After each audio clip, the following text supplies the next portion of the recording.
CAE USA, located in Tampa, Florida, provides training services to ensure military personnel have all the prerequisite skills and knowledge to support achieving mission readiness. CAE trains technicians to identify faults in complex circuits by measuring electrical characteristics using a multimeter.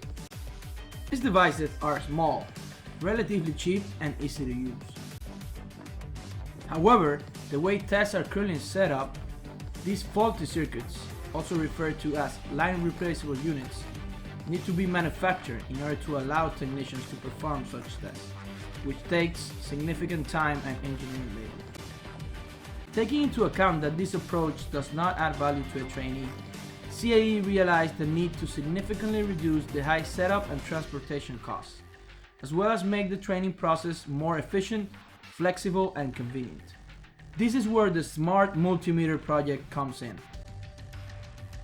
In its initial scope, this system aims to emulate the functionality of a regular multimeter, but instead of exchanging actual electricity, it simulates the circuit on a computer and sends the corresponding output value to the technician for review, thus eliminating the need to build bulky, complicated hardware solely for training purposes.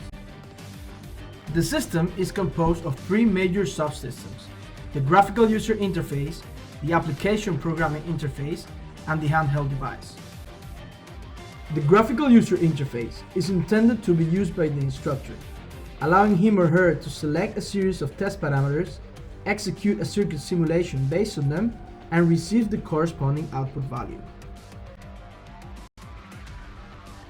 The application programming interface is the back-end software framework for the GUI, which takes these test parameters as arguments, searches a directory of circuit models pre-simulated in LTSpice, and returns the output value as a result of the function.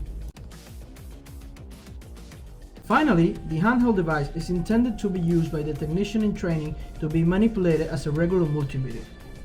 It incorporates a computer vision system, which must be able to identify and gather input data on which electrical component it is connected to. However, although the team spent time and effort developing this portion, the sponsor decided to push it out of the immediate scope of the project due to its complexity and the time constraints. Other components of the handheld device are a 3D printed enclosure and a rechargeable battery system for the NVIDIA Jetson Nano development board.